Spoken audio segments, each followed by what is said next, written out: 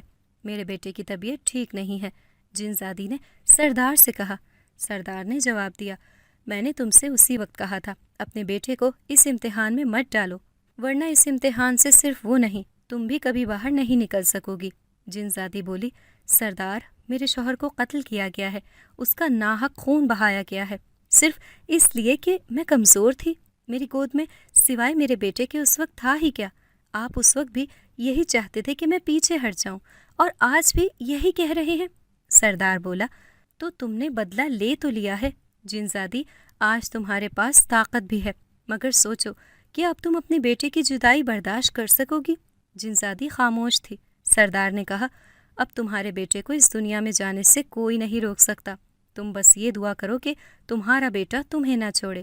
جنزادی نے کہا، میرا بیٹا کمزور ہوتا جا رہا ہے، کچھ کریں۔ سردار نے کہا، جنزادی محبت کی عمر بہت کم ہوتی ہے، لیکن اس کے قصے نسلیں دہراتی ہیں۔ میری سہیلی کی منگنی تھی، ویسے تو گھر میں سادہ سی تقریب تھی، لیکن مجھے اور امی کو مدیحہ اور اس کی امی نے خاص طور پر بلایا تھا۔ امی کی صبح سے طبیعت ناساز تھی، ہلکا سا بخار تھا اور بی پی بھی لو تھا۔ امی نے کہا، زلیخا تم چلی جاؤ، میں کل صبح مبارک دینے چلی جاؤں گی۔ میں نے کہا، ٹھیک ہے امی۔ جمعے کا دن تھا، جمعے کی نماز کے بعد مدیحہ کی منگنی کی تقریب تھی۔ میں تیار ہو کر بابا کے مسجد سے آنے کا انتظار کر رہی تھی۔ ویسے تو مدیحہ کا گھر قریب تھا، لیکن مجھے اکیلے گھر سے باہر جانے کی اجازت نہیں تھی۔ کچھ ہی دیر میں بابا جمعے کی نماز ادا کر کے گھر لوٹے۔ میں ان کے انتظار میں تھی۔ بابا نے کہا، چلو بیٹا تمہیں مدیحہ کے گھر چھوڑ دوں۔ میں نے بڑی چادر لی۔ اتنے میں امی نے آواز دی۔ وہ اپنے کمرے میں بستر پر لیٹی ہوئی تھیں۔ امی نے کچھ پڑھ کر مجھ پر دم کیا اور میرے ماتھے پر بوسہ دیتے ہوئے بولی، اللہ میری بیٹی کو نظر بد سے بچائے۔ پھر ان کی نظر میرے ہاتھوں پر پڑی۔ وہ بولی، ارے انگوٹھی نہیں پہنی، ہاتھ کتنے خالی لگ رہے ہیں۔ میں نے کہا، او امی میں بھول گئی، ابھی پہن لیتی ہوں۔ بابا نے کہا، جلدی کرو بھائی، خواتین کا بننا سنورنا تو ویسے بھی ختم نہیں ہو سکتا۔ میں نے کہا، بابا صرف 2 منٹ۔ میں نے ڈریسنگ کی دراز سے اپنی انگوٹھی نکال کر پہنی، آئینے میں ایک نظر ڈالی، سب کچھ ٹھیک تھا، مگر مجھے میری آنکھیں سونی سونی لگ رہی تھیں۔ مجھے سرما لگانے کی قطعاً اجازت نہیں تھی، لیکن ایک دن لگانے سے کیا ہو جائے گا؟ میں نے دراز سے سرما نکالا اور اپنی آنکھوں میں ڈال لیا، خود پر ایک مسکراتی نظر ڈالی اور کمرے سے باہر آ گئی۔ بابا نے مجھے مدیحہ کے گھر چھوڑا اور کہا، زلیخا جیسے ہی تقریب ختم ہو مجھے فون کرا دینا، میں لینے آ جاؤں گا۔ میں نے نظریں جھکائے ہوئے کہا، ٹھیک ہے بابا۔ مجھے علم تھا کہ اگر بابا نے میری آنکھوں میں سرما دیکھ لیا تو وہ امی کو بتا دیں گے۔ مدیحہ کی منگنی ہوئی، وہ بہت خوش تھی۔ وہ اور اس کا کزن ایک دوسرے کو پسند کرتے تھے اور ان کے والدین بھی اس رشتے سے بہت خوش تھے۔ مدیحہ مجھے دیکھ کر حیران رہ گئی، بولی، زلیخا تمہاری امی تو سرمے کو لے کر بہت جذباتی ہیں، تم نے آنکھوں میں سرما کیسے ڈال لیا؟ میں نے کہا، بس میرا بہت دل کر رہا تھا، ایک ہی بار تو سرما ڈالا ہے، پھر نہیں ڈالوں گی۔ وہ خاموش ہو گئی۔ منگنی کی تقریب سے فارغ ہو کر میں نے اپنے چہرے کو صابن سے اچھی طرح دھویا تاکہ سرما دھل جائے اور امی کو پتہ نہ چلے کہ میں نے آنکھوں میں سرما ڈالا ہے۔ تقریب کے بعد بابا مجھے لینے کے لیے آ گئے۔ میں گھر پہنچی، امی کافی بہتر تھیں۔ بابا شام کا کھانا باہر سے لے آئے تھے۔ میں نے چینج کیا اور بولی، امی میں بہت تھک گئی ہوں، مدیحہ کے گھر سے کھانا کھا آئی ہوں، اس لیے مجھے بھوک نہیں ہے، میں سونے جا رہی ہوں۔ بابا نے کہا، ٹھیک ہے بیٹا تم آرام کرو۔ میں اپنے کمرے میں آ گئی، بستر پر لیٹی اتنی تھکاوٹ تھی کہ آنکھیں بند کرتے ہی مجھے نیند آ گئی۔ مجھے ایسا محسوس ہوا جیسے کمرے کے اندر گرمی بڑھ گئی ہو۔ اس کے بعد میرے کانوں سے آواز ٹکرائی، زلیخا، زلیخا۔ آواز سن کر میری آنکھ کھل گئی۔ میں اٹھ کر بیٹھ گئی۔ میرے کمرے میں ہر طرف دھواں پھیلا ہوا تھا، ہر چیز دھندلی نظر آ رہی تھی۔ اتنے میں کمرے کا دروازہ خود بخود کھل گیا۔ کمرے کی دہلیز پر وہی سانپ پھن پھیلائے کھڑا تھا جیسے کالج میں دیکھا گیا تھا۔ سانپ میری طرف دیکھ رہا تھا مگر مجھے سانپ سے ڈر نہیں لگ رہا تھا۔ اتنے میں سانپ رینگتا ہوا باہر نکل گیا۔ میں اپنے بستر سے اتری اور ننگے پاؤں سانپ کے پیچھے پیچھے کمرے سے باہر نکل گئی۔ سانپ رینگتا ہوا گھر سے باہر نکلا۔ میں نے بھی باہر کا دروازہ کھولا اور سانپ کے پیچھے پیچھے چل پڑی۔ میں اپنے حواس میں نہ تھی۔ مجھے کوئی خبر نہ تھی کہ میں کیا کر رہی ہوں۔ آدھی رات کا وقت تھا۔ اندھیرے میں بھی سانپ کی کھال کسی لائٹ کی مانند چمک رہی تھی۔ میں خاموشی سے سانپ کے پیچھے چلی جا رہی تھی۔ سانپ رینگتا ہوا آموں کے اسی باغ میں داخل ہو گیا جہاں امی میری پیدائش سے پہلے جا کر بیٹھا کرتی تھی، اور شاید یہ وہی باغ تھا جہاں امی کی ملاقات اس بھکارن سے ہوئی تھی جو آج بھی امی کے مطابق انہیں نظر آتی ہے۔ میں سانپ کے پیچھے پیچھے باغ کے اندر داخل ہو گئی۔ سانپ باغ کے عین وسط میں پہنچا تو رک گیا۔ میں بھی رک گئی۔ وہ دوبارہ سے پھن پھیلائے مجھے دیکھنے لگا اور پھر دیکھتے ہی دیکھتے جن زادے میں تبدیل ہو گیا۔ اس کا گورا رنگ، میری طرح سبز آنکھیں، اس کے چہرے پر مسکراہٹ اور اس کی آنکھوں میں ایسی کشش تھی کہ میں اس کی طرف کھینچی چلی جا رہی تھی۔ اس نے اپنا ایک ہاتھ میری طرف بڑھایا۔ میں اس کی طرف چل پڑی۔ اسی لمحے جن زادی نمودار ہوئی۔ وہ زور سے چلائی، وہیں رک جا لڑکی۔ اس نے اتنا کہا، میں جہاں کھڑی تھی وہیں کھڑی رہ گئی۔ اس نے جن زادے کا ہاتھ پکڑ لیا اور بولی، وہ سب کچھ ایک مجبوری تھا، مگر اب تمہیں میرے ساتھ چلنا پڑے گا اور وعدہ کرو کہ تم انسانوں کی دنیا میں دوبارہ نہیں آؤ گے۔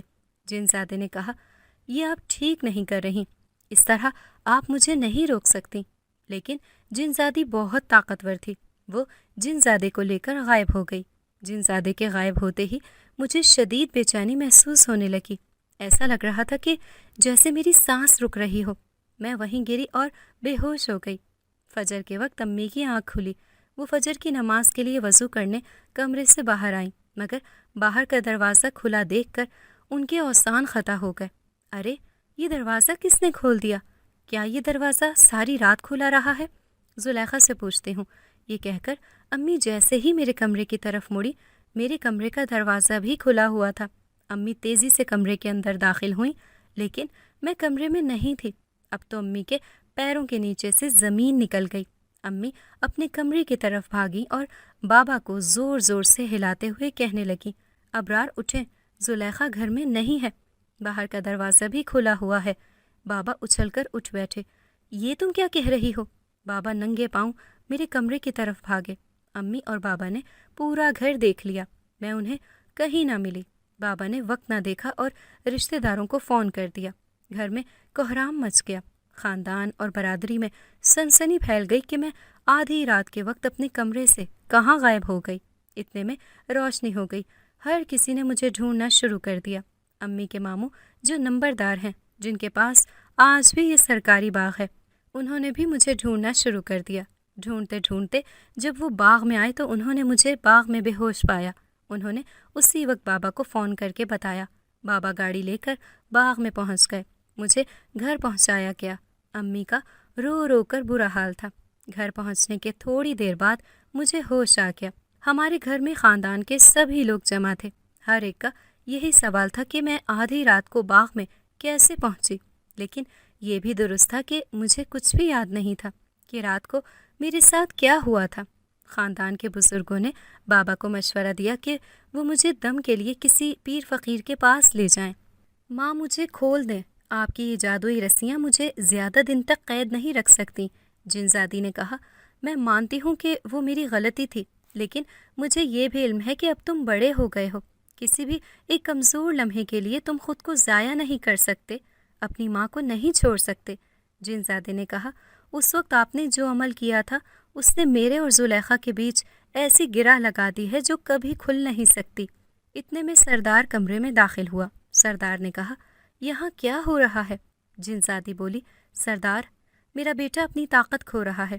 کیا اسے یہ نظر نہیں آ رہا کہ میں نے جو کچھ کیا وہ اس کے باپ کے قاتلوں سے بدلہ لینے کے لیے کیا تھا؟ سردار نے جن زادے کو ہاتھ لگایا۔ ہاتھ لگاتے ہی جن زادہ جادوئی رسیوں سے آزاد ہو گیا۔ جن زادے نے کہا، سردار یہ آپ کیا کر رہے ہیں؟ سردار نے کہا، جن زادی آپ تکونی کمرے میں جائیں، میں کچھ دیر تک وہیں آ رہا ہوں۔ جن زادی چند لمحے سوچتی رہی، پھر غائب ہو گئی۔ سردار نے جن زادے سے کہا، جن زادے میرا تمہیں مشورہ ہے کہ تمہیں صبر سے کام لینا چاہیے۔ تم اپنی ماں کے اکلوتے بیٹے ہو اور وہ لڑکی اپنے والدین کی اکلوتی بیٹی۔ نہ تمہاری ماں تم سے دستبردار ہوگی اور نہ ہی دوسری دنیا کے لوگ تمہیں قبول کریں گے، چاہے تم اپنی ساری طاقت گواہ ہی کیوں نہ بیٹھو۔ جن زادہ بولا، میں آپ کے مشورے پر عمل کروں گا، لیکن میں زیادہ دیر خود پر جبر نہیں کر سکتا۔ سردار نے کہا، تم آرام کرو، میں تم سے بعد میں بات کرتا ہوں۔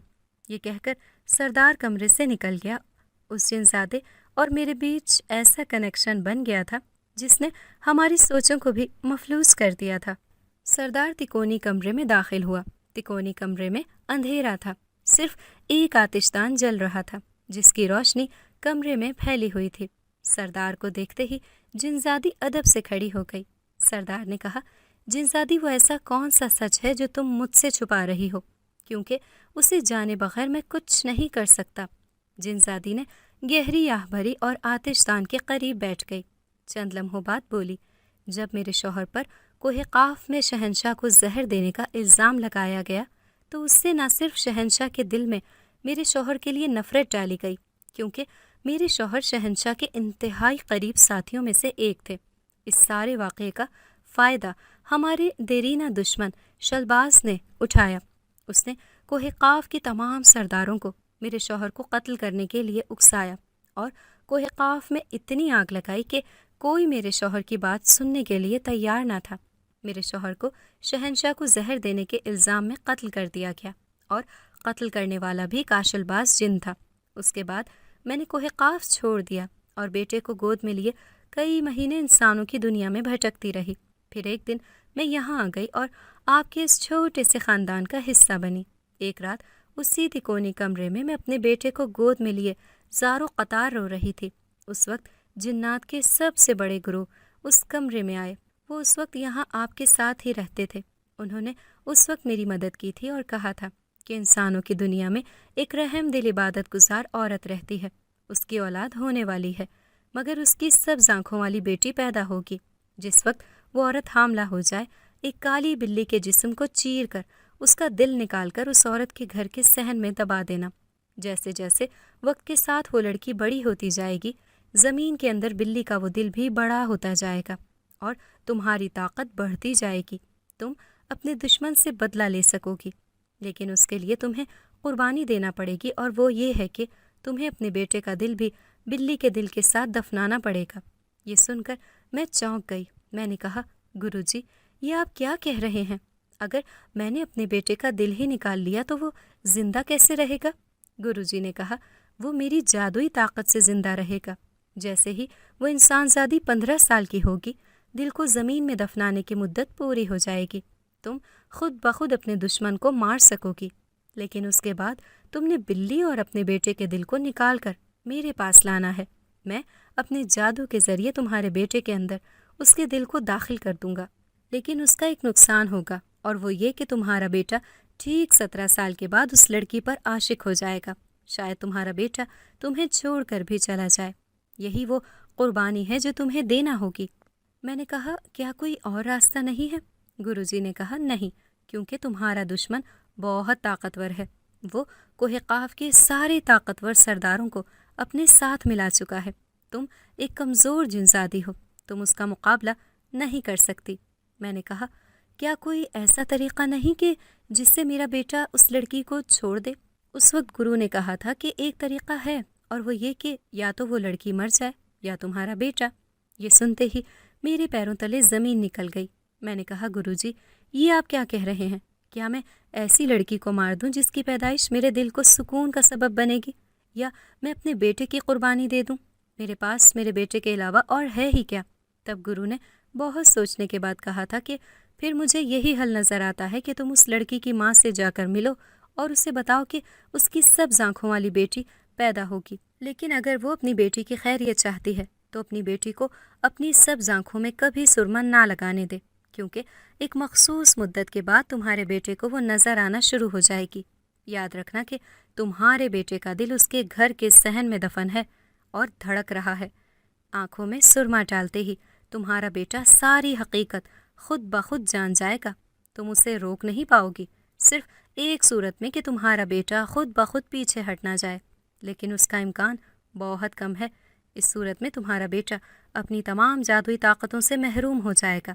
گرو چلے گئے اور میں اس بارے میں بہت دیر تک سوچتی رہی۔ کئی دن کے بعد میں نے یہ فیصلہ کیا کہ مجھے اپنی طاقت بڑھانی ہوگی اور اپنے شوہر کے قاتل سے بدلہ لینا ہوگا۔ جب میری طاقت بڑھ جائے گی تو ہو سکتا ہے کہ وقت آنے پر میں اپنے بیٹے کو بھی روک لوں، لیکن اب مجھے لگ رہا ہے کہ میں ایسا نہیں کر سکتی۔ مجھے یہ بھی یقین ہے کہ اس انسان زادی نے اپنی آنکھوں میں سرما ڈالا ہے، جس کی وجہ سے میرے بیٹے کی سبز آنکھیں اس کی سبز آنکھوں کو ہی دیکھتی رہتی ہیں۔ یہ کہہ کر جن زادی خاموش ہو گئی۔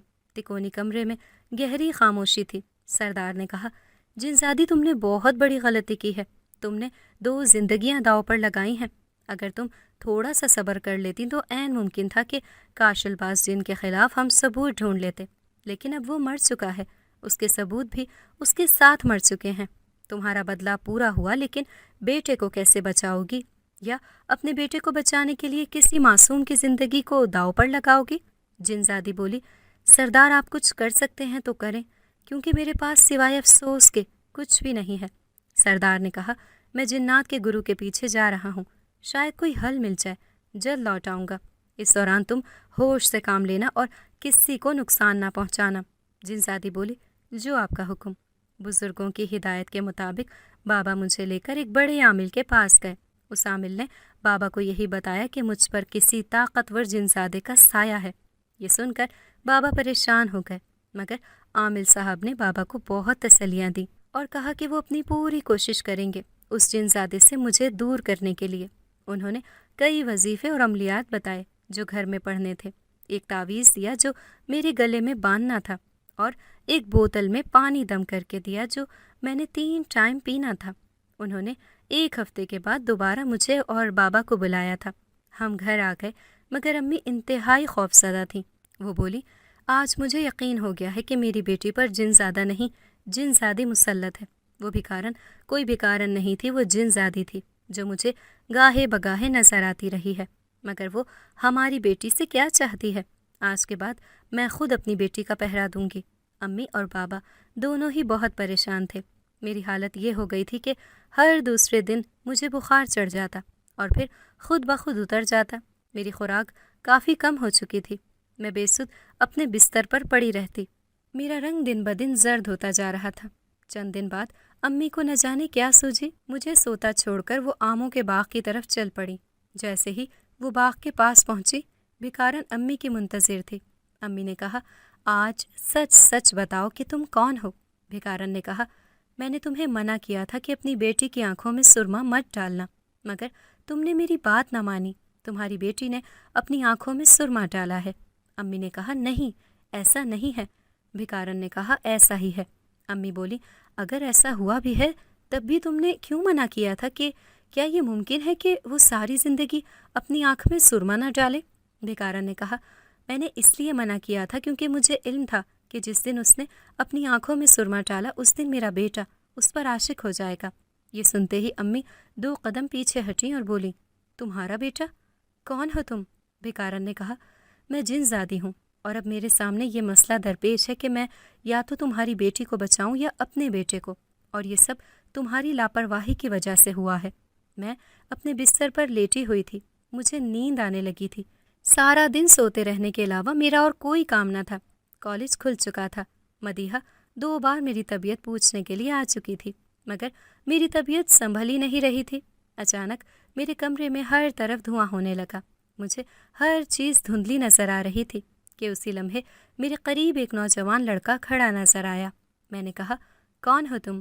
وہ بولا، اس گھر میں میرا دل دھڑکتا ہے۔ میں نے اس کی آنکھوں کو غور سے دیکھا۔ اس کی آنکھیں بالکل میری آنکھوں کی طرح تھیں۔ میں نے کہا، دل انسان کے اندر دھڑکتا ہے، آپ اپنے دل کو غلط جگہ پر ڈھونڈ رہے ہیں۔ اور اس کے بعد مجھ پر نشہ طاری ہونے لگا۔ مجھے شدید نیند آ رہی تھی۔ مجھے یہ سب کچھ خواب میں نظر آ رہا تھا، کمرے میں دھواں اور وہ لڑکا، کیا سب خواب تھے؟ میں نے دل ہی دل میں سوچا۔ وہ لڑکا بولا، میں جن زادہ ہوں، مگر میرا سچ یہ ہے کہ تمہاری محبت میں اپنا آپ کھوتا جا رہا ہوں، میری طاقت ختم ہوتی جا رہی ہے، کیا تم میرے ساتھ چلو گی؟ میں نے ہاں میں سر ہلا دیا۔ وہ مسکرایا اور بولا، مجھے علم تھا کہ تم بھی میرے بغیر نہیں رہ سکتی ہو۔ اس نے اپنا ہاتھ میری طرف بڑھایا۔ اس سے پہلے کہ میں اپنا ہاتھ اس کے ہاتھ میں دیتی، کمرے کا دروازہ کھلا۔ امی کمرے میں داخل ہوئیں اور بدحواسی کے عالم میں بولیں، رک جاؤ زلیخا، تم میری بیٹی ہو، مجھے چھوڑ کر تم کہیں نہیں جا سکتی۔ جنزادے نے کہا، زلیخا میرے ساتھ جائے گی۔ اتنے میں کمرے میں جنزادی نمودار ہوئی۔ نقاہت سے میری یہ حالت ہو چکی تھی کہ میں اٹھ بھی نہیں سکتی تھی۔ جنزادی بولی، بیٹا خود کو سنبھالو اور میرے ساتھ چلو، واپسی کا صرف ایک ہی راستہ ہے کہ تم اسے بھول جاؤ۔ جنزادہ بولا، ورنہ ہم دونوں میں سے کسی ایک کو جینا پڑے گا۔ یہ سنتے ہی جنزادی نے چونک کر بیٹے کی طرف دیکھا۔ جنزادہ بولا، میں زلیخا کے ساتھ ہی جینا چاہتا ہوں۔ اسی لمحے میں نے بڑی ہمت کی اور اٹھ بیٹھی۔ میں نے اپنا ہاتھ جنزادی کی طرف بڑھایا۔ امی چلائیں، زلیخا یہ نہ کرو، کہ اسی لمحے جنزادی نے زلیخا کا ہاتھ جھٹکا اور اپنے بیٹے کے سینے پر ہاتھ رکھ دیا۔ جنزادے کے جسم سے اس کی طاقت آہستہ آہستہ نکلنے لگی اور چند لمحوں بعد وہ زمین پر گرا، پھر اٹھ نہ سکا۔ جنزادی وہیں بیٹے کے پاس زمین پر بیٹھ گئی۔ اس کی آنکھوں سے آنسو گرنے لگے۔ امی جنزادی کی طرف بڑھیں اور بولیں، کیا ہوا تمہارے بیٹے کو؟ جنزادی نے کہا، میں نے اپنا بیٹا قربان کر دیا ہے۔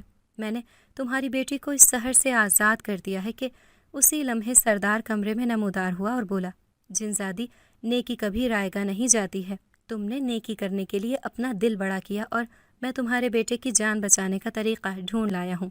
یہ سنتے ہی جنزادی مسکرائی اور بولی، کیا یہ ممکن ہے؟ سردار نے ہاں میں سر ہلا دیا۔ اس کے بعد سردار نے امی کو ایک تعویذ دیا کہ اسے صحن میں دفنا دیں، اور جنزادی اور جنزادے سمیت غائب ہو گیا۔ آہستہ آہستہ میری طبیعت بہتر ہونے لگی۔ جنزادی نے جو عمل اپنی طاقت بڑھانے کے لیے کیا تھا، اس کے اثرات ختم ہو چکے تھے۔ جنزادی نے باغ میں امی کو ساری حقیقت بتا دی تھی۔ ہم لوگ دوبارہ سے نارمل زندگی کی طرف لوٹ آئے تھے، مگر امی نے دوبارہ مجھے آنکھوں میں سرما ڈالنے سے سختی سے منع کر دیا۔ یقیناً وہ جنزادہ بھی اس سحر سے آزاد ہو چکا ہوگا، تبھی تو 1 سال گزرنے کے بعد وہ دوبارہ نہیں آیا۔ اللہ نے ہم پر ایک اور مہربانی کی۔ امی بابا کی شادی کے 22 سال گزر چکے تھے اور اللہ نے اب مجھے ایک بھائی عطا کیا تھا۔ خاندان کے سبھی لوگ حیران تھے، مگر قدرت کی مرضی، وہ جب جو دینا چاہے۔ میرا چھوٹا بھائی بہت خوبصورت تھا، لیکن اس کی آنکھیں بھی سبز تھیں۔